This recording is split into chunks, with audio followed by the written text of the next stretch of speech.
Hi, Hi, I'm Dania. I'm Kawtar. Hi, nice meeting you. Nice to meet you. Have a seat. Thank you very much. How are you today? I'm good, thank you very much. Did you find the place easily? Yeah, actually I did my research the day before yesterday, and it just happened that the organization is very close to my house. Oh, perfect. So tell me, how did you hear about our company and this job opening for a human generalist with contact solutions? Yeah, actually I was looking for a human resource generalist position, and I was going through all the, some of the job is in Indeed.com, and that's exactly where I found the position. Is this your first time applying? Yeah, with the company, yes. Yes, Okay. I mean, I looked through the company and some of the,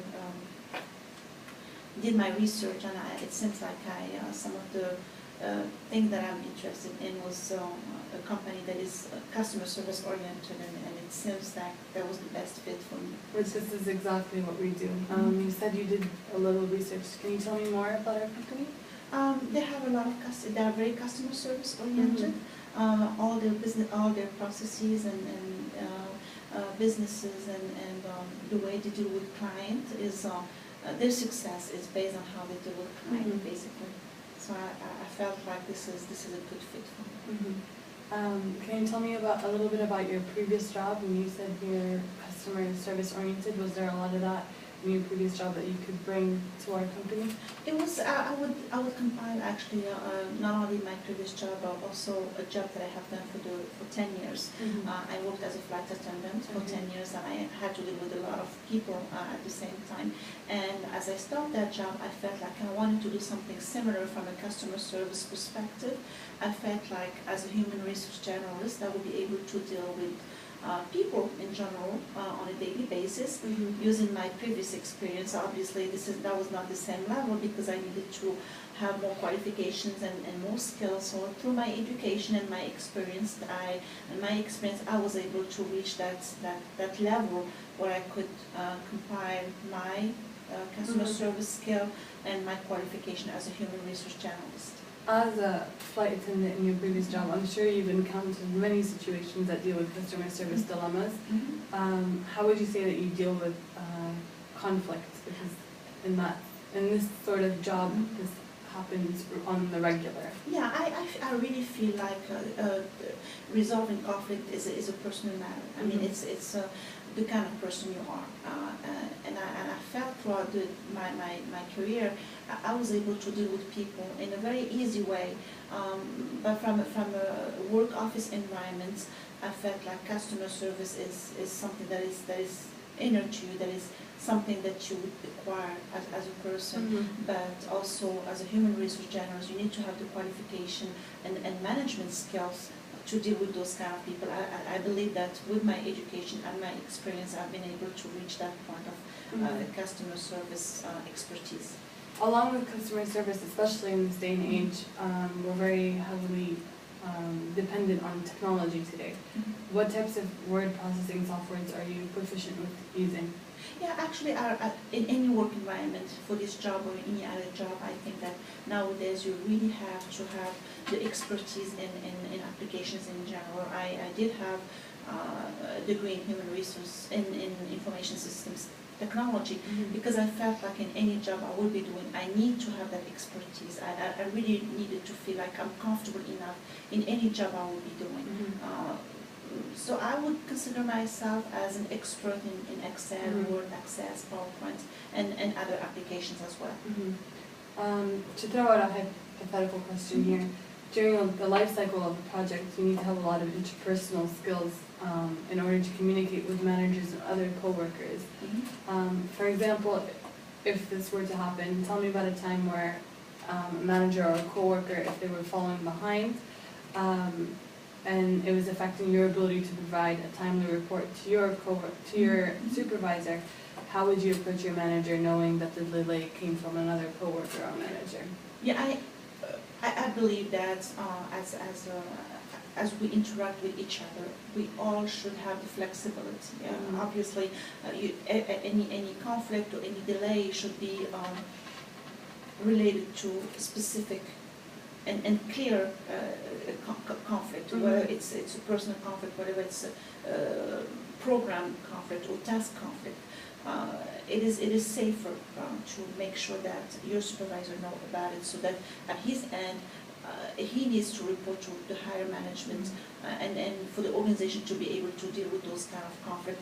Obviously, as a project manager, which I do have project management skills. I am certified in project management, and I always felt like one-on-one meetings are very important in order to get to this, to make sure that those conflicts are discussed openly, in order to avoid any last minute delay. Is fine. It's going to happen anyway. Risk management is how you have to deal with those kind of situations. To prevent any hostile environment. Exactly. Are you familiar with professional human resources certification? Actually, the PHR, as you said, is a certification that has become mandatory. Actually, it makes you stand out of the crowd. It makes other people know that you are an expert. Right, which is why I'm asking, because it's a special skill that would enhance your ability to perform in this.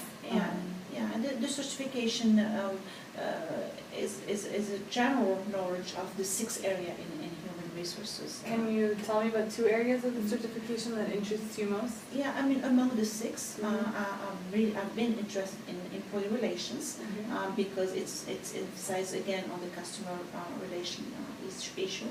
And I wouldn't have a preference, but I would say total rewards, because we need to recognize people. We need to give the right benefit to people in order to retain the right workforce.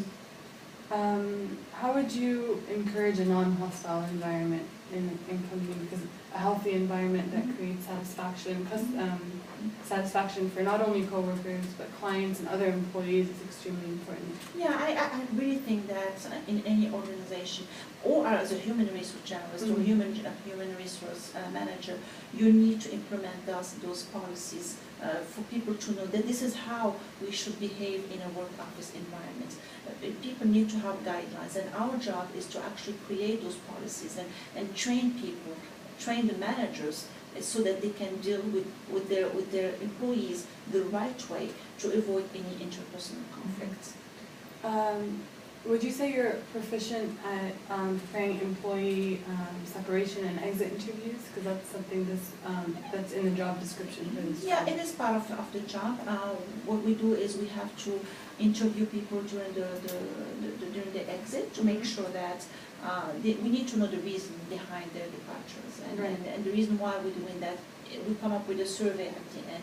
We need to see what are the common issues that encourage or push people to leave the organization. If for any reason we see a common problem, then it's up to us to raise it to senior management, to let them know this is what's happening from a benefit perspective or from a hostile environment. We need to make senior management aware of those issues that make that to put everybody on the same page and to prevent any because our job exactly. We need to make sure that we keep our workforce happy.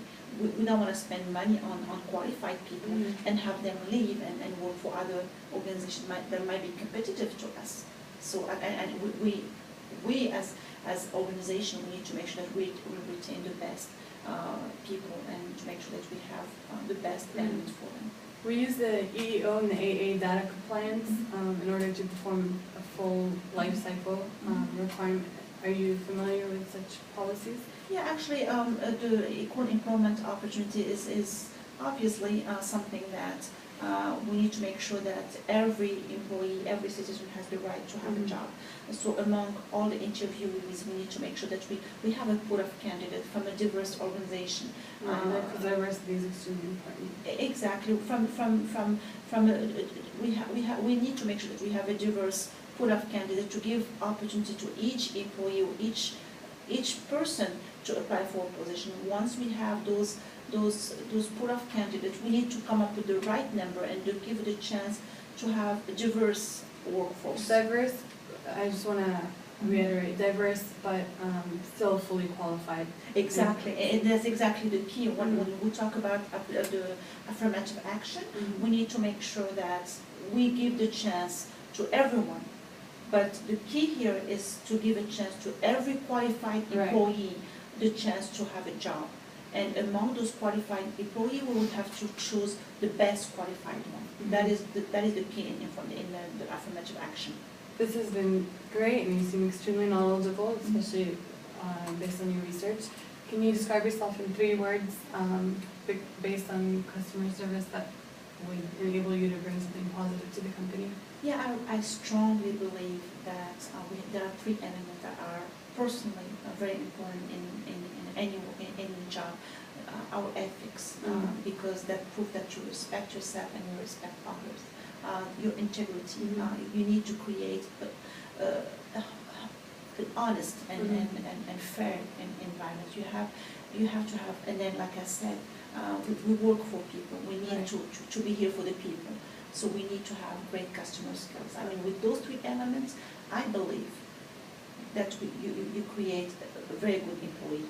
And that's exactly what we strive for here, especially ethics, because without ethics, there could be unprofessionalism in the atmosphere. Is there anything more you wanted to cover that I may have not touched on? Yeah, I mean, I did my research about the organization. I felt like this is an organization that have some goals that mirror the kind of organization I would like to work for. I believe that eventually, if I'm qualified for this position, I think I will be a happy employee, and I will bring a lot of value to the organization. Well, thank you. It was extremely nice to meet you. Nice meeting you too. And if you have any questions or concerns, please feel free to contact me, and hopefully we can discuss things further. Thank you very much. Thank you very much. It was a nice meeting you. Thank you You very too. much. Thank you.